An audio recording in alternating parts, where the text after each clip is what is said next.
Israel marchaba hacia la destrucción en un ciclo lleno de conspiración, de usurpación, maldad y muerte. La sentencia divina se iba a cumplir, pues en realidad cada rey fue una repetición del anterior, malo e ilegítimo. El orden y la política pública se habían desintegrado y les acompañaba un colapso en la moralidad del pueblo.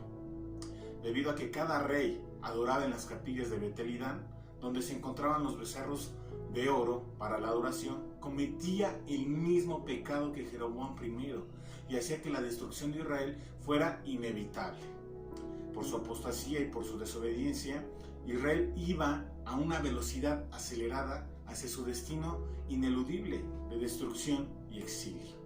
Y eso es lo que vamos a ver el día de hoy en esta segunda parte del capítulo 15 del segundo libro de Reyes. Pero ahora quiero que cierres tus ojos un momento y vamos a orar. Eterno Rey, en el nombre de Cristo Jesús, Señor hermoso, invocamos la presencia de tu Espíritu Santo, Señor hermoso, y trae hacia nosotros sabiduría. Permite que tu palabra la podamos razonar, la podamos entender, bendito Rey, pero sobre todo atesorarlos, Señor, para que la pongamos en práctica en los momentos difíciles de nuestro caminar, bendito Rey. Pedimos tu sabiduría, Señor hermoso, porque la sabiduría es práctica, bendito Rey, y queremos practicar tu palabra. A ti sea toda la gloria, la honra, la alabanza y poder por siempre, bendito Rey.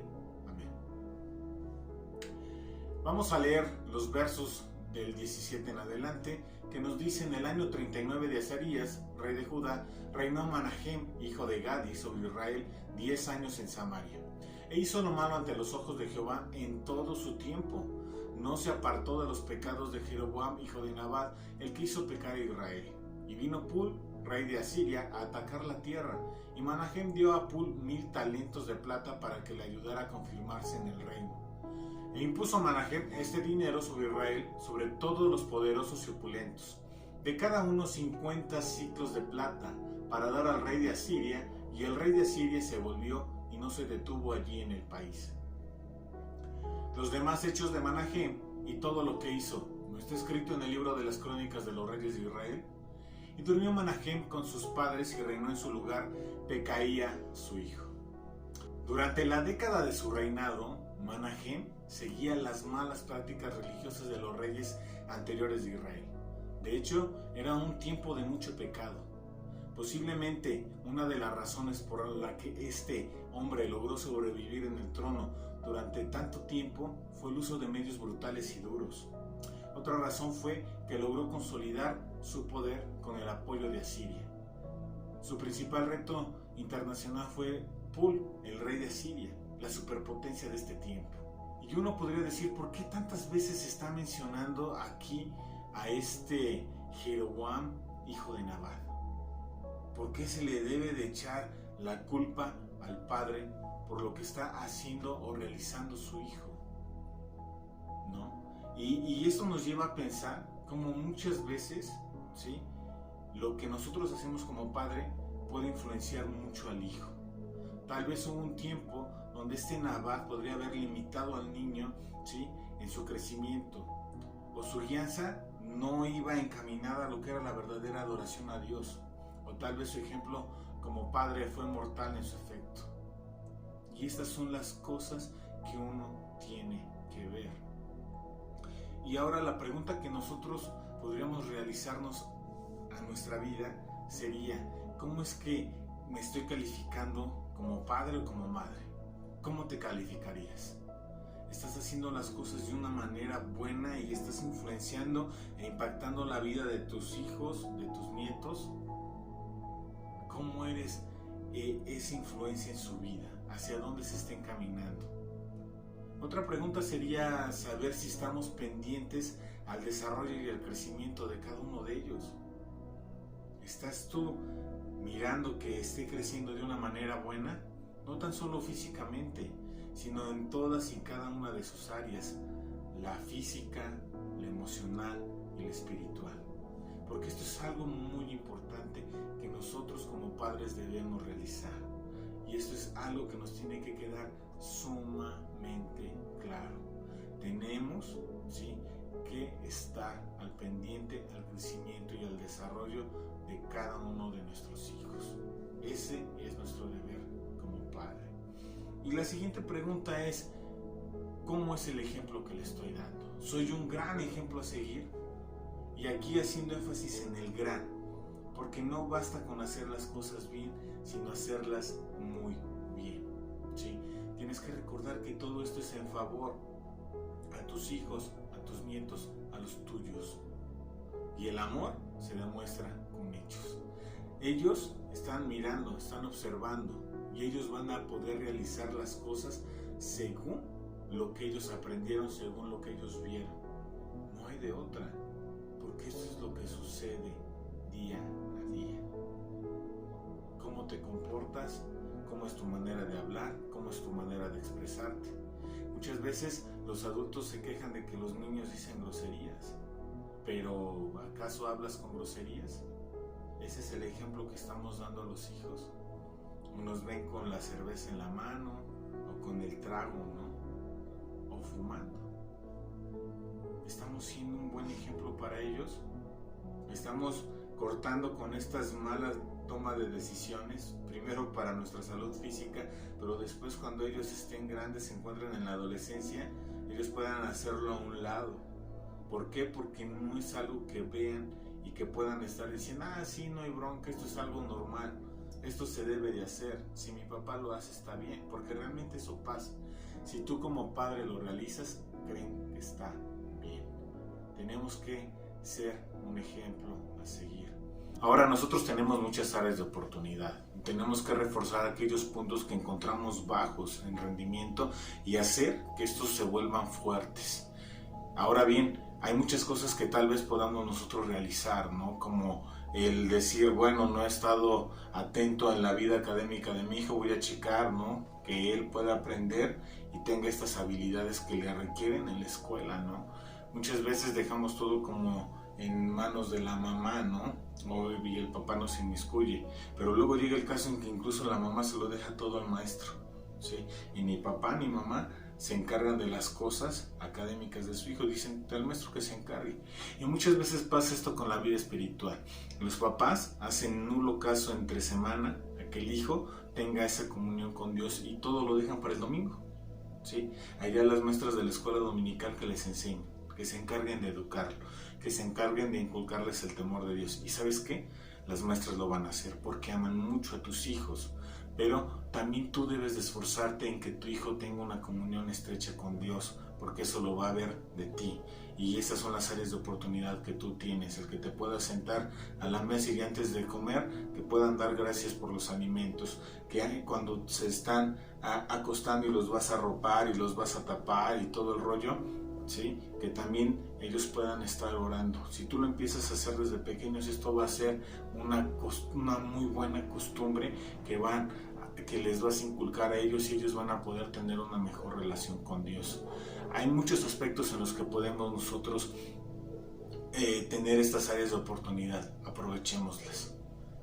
También podemos ver cómo Menahem optó por hacer una alianza con Siria y pagarle un tributo que era exorbitante realmente, con la esperanza de que apoyaría su poder oficial, ¿no? Que el poder real en Israel. De esa manera logró que a Siria le ayudara a legitimar su poder, ¿sí? Su reinado. Por ejemplo, se estima que el valor del tributo, ¿sí? Es de más de 4 millones de dólares. Menahem, ¿sí? Recaudó los fondos de aquellas personas que tenían muchísimo dinero. Lo hizo con las personas principales, ¿sí?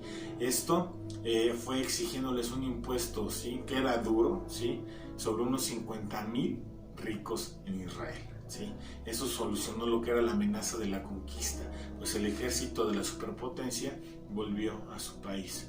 Y aquí podemos ver cómo Menahem sabía que no podía ganar esta batalla. Esta era una pelea perdida, él se quería enfrentar de tú a tú con el ejército asirio. Y lo que hizo prefirió negociar, ¿sí? Cuando la fuerza no es suficiente, tienes que hacer uso de la viveza, ¿sí? Pide sabiduría a Dios para saber cómo actuar. También nos enseña que los bienes son para solucionar los males, ¿sí? Si el pueblo asirio hubiera llegado, hubiera destruido absolutamente todo, hubiera sacado absolutamente todo, ¿sí? Incluso hubiera llevadose en exilio a otras personas como como esclavos y todo este rollo, ¿no? Y lo mejor era que pagar el tributo. Cuando a veces nosotros tenemos esos males que están enfrentándose a nuestra vida, tenemos que utilizar los bienes también para hacerles frente. Al fin y al cabo, Dios nos ha dado esos bienes para poder utilizarlos en los momentos de aflicción. Así que prestemos mucha atención, ¿va? Sigamos con el verso 23. Dice: en el año 50 de Azarías, rey de Judá, reinó Pecaía, hijo de Manahem, sobre Israel en Samaria 2 años. Se hizo lo malo ante los ojos de Jehová. No se apartó de los pecados de Jeroboam, hijo de Nabat, el que hizo pecar a Israel. Y conspiró contra él Pecá, hijo de Ramalías, capitán suyo, y lo hirió en Samaria en el palacio de la casa real, en compañía de Argob y de Arie, y de 50 hombres de los hijos de los Galaditas, y lo mató y reinó en su lugar. Los más hechos de Pecaía y todo lo que hizo, he aquí que está escrito en el libro de las crónicas de los reyes de Israel. Ahora, por ejemplo, nosotros observamos que este Pecaías, que era contemporáneo de Azarías, reinó únicamente 2 años, ¿sí? También auspiciaba lo que eran las malas prácticas religiosas de los reyes anteriores a él. No cambió en lo absoluto. Y todas estas situaciones, ¿sí?, hizo que su reinado fuera en demasía corto. Cuando uno le da la espalda a Dios, no puedes esperar que tengas paz, que tengas seguridad, que tengas prosperidad. Al contrario, alejarte de Dios es quitarte la protección. Y eso es lo que había pasado con este Pecaías. Hizo a Dios a un lado y Dios lo dejó a su suerte, lo dejó solo totalmente, ¿sí? Y estaba expuesto al enemigo. De hecho, a este hombre lo traicionaron. Se cuenta que el que lo traiciona fue uno de sus amigos. Entonces, nosotros podemos ver que debemos de tener mucho cuidado en nuestra manera de actuar, ¿sí?, en nuestra manera de conducirnos, de tal manera que nosotros podamos tener ese escudo, esa roca fuerte en Dios. Imagínate, su nombre, por ejemplo, significaba Jehová está vigilante o alerta, o Jehová ha abierto los ojos, ¿sí? Y es que por medio de la conspiración, ¿sí?, con la ayuda de 50 hombres, de hecho eran comandantes de este Galad, ¿sí?, Pecaía, uno de los oficiales militares, posiblemente de la propia comitiva del rey, acabó con su reinado por medio de un ataque al ala fortificada del palacio real. Argob y Aire fueron 2 personas leales a Pecaías hasta el final. Por otro lado, vemos cómo este Argob y Aire fueron unas personas leales realmente a este Pecaías y hasta el final. Y esto nos lleva a nosotros también pensar que nosotros tenemos que ser leales. La palabra de Dios nos enseña que el amigo debe demostrarse amigo. La lealtad es algo importante en todo tipo de relaciones, ya sean laborales, familiares, filiales, no con los nuestros. Entonces, la lealtad tiene que ser algo que caracterice al cristiano. Y si nosotros somos leales con aquellas personas que nos rodean, ¿por qué no hemos de ser leales con nuestro Dios? Siempre seamos leales, seamos fieles a Dios, ¿sí? Continuamos leyendo, verso 27, nos dice: en el año 52 de Azarías, rey de Judá, reinó Pecá, hijo de Ramalías, sobre Israel en Samaria. Y reinó 20 años e hizo lo malo ante los ojos de Jehová. No se apartó de los pecados de Jeroboam, hijo de Nabat, el que hizo pecar a Israel. En los días de Pecá, rey de Israel, vino Tiglat-Pileser, rey de los asirios, o también conocido como Pul, y tomó Iljon, Abel, Bet, Maca, Janoa, Sedes, Azor, Galad, Galilea y toda la tierra de Neftalí, y los llevó cautivos a Asiria. Y Oseas, hijo de Ela, conspiró contra Pecá, hijo de Ramalías, y lo hirió y lo mató, y reinó en su lugar a los 20 años de Jotam, hijo de Usías. Los demás hechos de Pecá y todo lo que hizo, he aquí que está escrito en el libro de las crónicas de los reyes de Israel. Ahora, por ejemplo, Pecá es una forma corta del nombre del rey anterior, que quiere decir Jehová abre o ilumina. Pecá ganó su poder por medio de la espada y lo perdió de la misma forma. Esto nos lleva a pensar que la violencia no es una vía, ¿sí?, para el cristiano. Siempre busca mejores soluciones. Obviamente, si tienes que defenderte, pues hay que meter las manos, ¿no?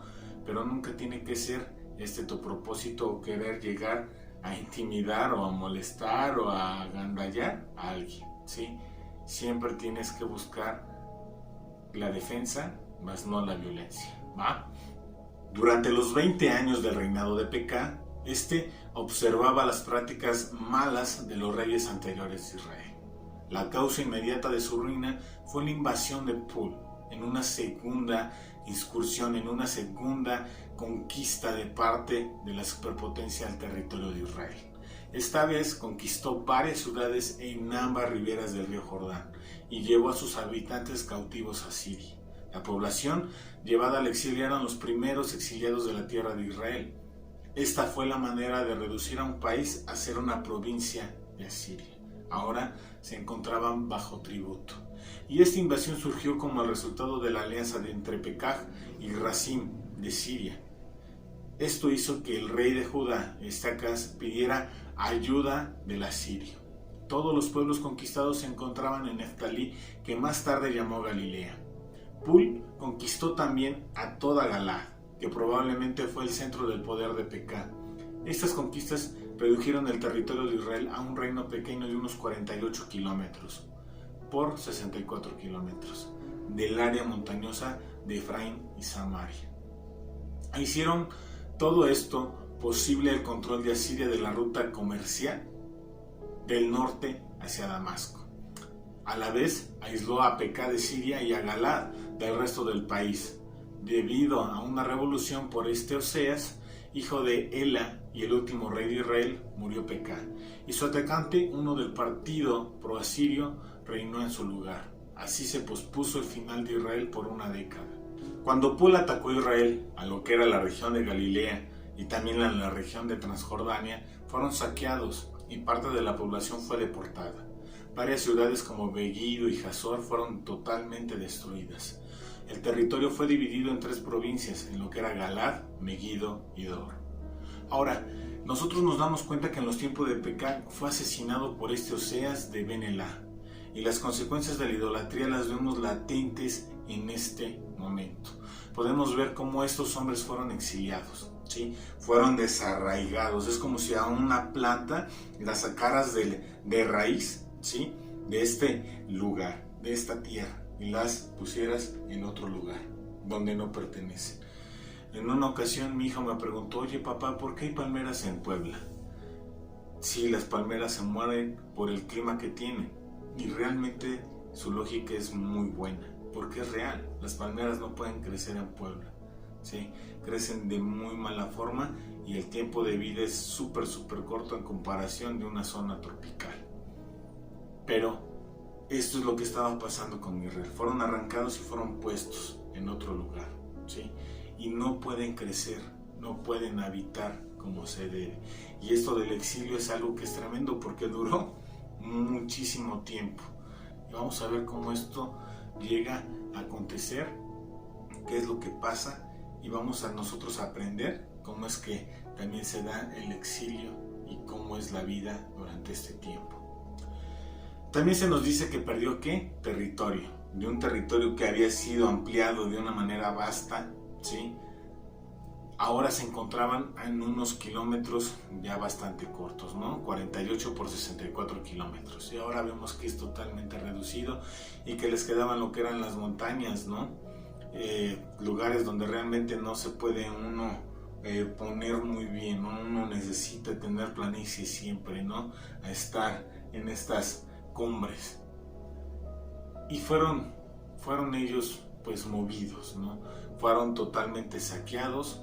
También vemos cómo se empieza a, mejor dicho, les quitaron todo lo que era la ruta comercial que tenían hacia Damasco, y esto pues hizo que con el tiempo hubiese muchísima pobreza y que hubiera una gran hambre. A causa de estas consecuencias de la idolatría, vamos a nosotros ver qué es lo que pasa también en un futuro, ¿no? Y cómo se escriben libros como Lamentaciones de una ciudad, de un pueblo de Israel que se encuentra sitiado, ¿sí?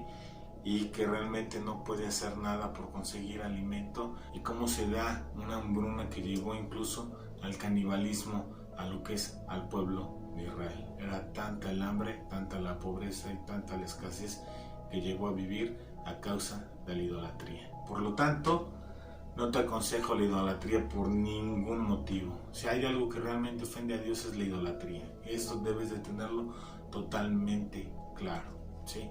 Es una de las ofensas mayores hacia Dios, así que ten mucho cuidado, no pongas a nadie en el lugar de Dios, ¿sí? Sea imagen, sea persona, sea un momento, hazlo a un lado. Oye, que voy a ir a trabajar el domingo, hazlo a un lado, primero Dios, ¿sí? ¿Qué va a pasar cuando pones primero a Dios en tu vida? Él se encarga de absolutamente todo. Continuamos con los versos 32 en adelante. Nos dice que en el segundo año de Pecah, hijo de Remalías, rey de Israel, comenzó a reinar Jotam, hijo de Usías, rey de Judá. Cuando comenzó a reinar era de 25 años y reinó 16 años en Jerusalén. El nombre de su madre fue Jerusa, hija de Sadoc, y él hizo lo recto ante los ojos de Jehová, hizo conforme a todas las cosas que había hecho su padre Usías. Con todo esto, los lugares altos no fueron quitados, porque el pueblo sacrificaba aún y quemaba incienso en los lugares altos. Edificó él la puerta más alta de la casa de Jehová. Los demás hechos de Jotam y todo lo que hizo, ¿no está escrito en el libro de las crónicas de los reyes de Judá? En aquel tiempo comenzó Judá a enviar contra Judá a Resín, rey de Siria, y a Pecah, hijo de Ramalías, y durmió Jotam con sus padres y fue sepultado con ellos en la ciudad de David su padre, y reinó en su lugar Acaz su hijo. Ahora nosotros vemos cómo el reinado de Jotam de Judá, Jotam, hijo de Azarías, es decir, de Usías, reinó por 16 años en Jerusalén. Se nos menciona que su madre era Jerusa, que pertenecía a la familia sacerdotal de Sadoc, y su nombre quiere decir Jehová hace perfecto o perfecciona, o Jehová es perfecto. El patrón es visto tanto en el reino de Israel como en el reino de Judá, donde el hijo reina como lo hizo su padre antes que él. Aunque no es algo concretamente predeterminado, ¿sí? Ciertamente este es un principio que nos muestra la gran influencia que un padre tiene sobre su hijo. Y una vez más, ¿qué influencia estás dejando a tu hijo? ¿Eres de las personas que anhela el domingo? ¿Sí? ¿Eres de las personas que tu día favorito es el domingo, que preparas todo para poder llegar a la casa de Dios? ¿Tus hijos ven eso en ti? ¿Ven esa hambre y ese deseo de tener comunión con Dios? ¿Eres de las personas que ora para darle gracias a Dios por los alimentos? ¿Le das gracias a Dios cuando te llega un ingreso? Cuando hay tiempos malos, ¿tú de todos modos alabas y glorificas a Dios? ¿Aun cuando estás en la enfermedad? ¿Que está enfermo tu hijo, llegas y oras por él? ¿Le muestras que uno tiene que tener confianza y fe en Dios? ¿Qué ejemplo estamos dejando? ¿Qué influencia estamos teniendo en ellos? ¿Estamos impactando la vida de nuestros hijos? ¿Estamos haciendo que ellos deseen amar a Dios con todo su corazón, con toda su alma, con todas sus fuerzas? ¿Estamos nosotros inculcando una relación personal con Dios? ¿O qué estamos haciendo? Porque muchas veces pues a lo mejor les enseñamos a tener uso de las redes sociales y ya ves al hijo que ya utiliza el celular de 10, ¿sí? Y ahora dejas que la influencia se la dé una tableta, que se la dé un celular, que se lo dé una computadora. Y la tecnología no es mala, sino cómo se utiliza. Hay cosas en las que podemos hacer un mejor uso. Seamos una gran influencia. Permitamos que Dios esté cercanos a cada uno de ellos. Ahora también nos dice que practicó lo que era la misma fe de su padre y a la vez que ayudó a reconstruir una puerta superior del templo. Pero en particular parece que Jotam reconstruyó lo que era el enlace entre el templo y el palacio. ¿Te acuerdas de cuando vimos el templo de Salomón? Había un pasadizo de la casa de Salomón a lo que era el templo, ¿sí?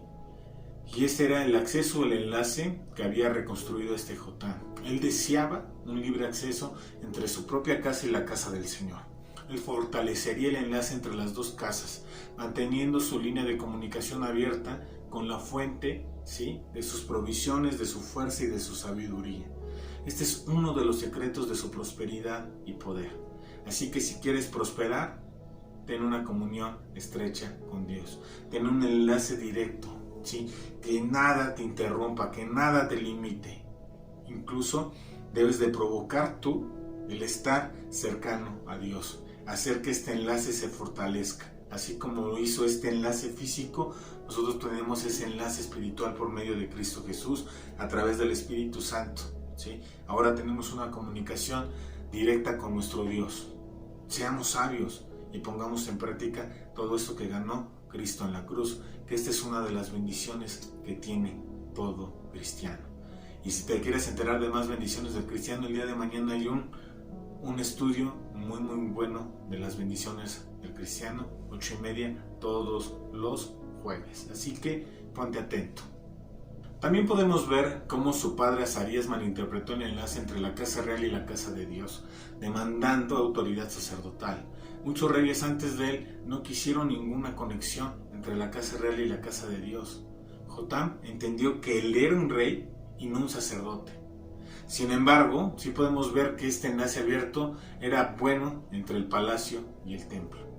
Tener una buena comunicación con Dios es la base del éxito en esta vida.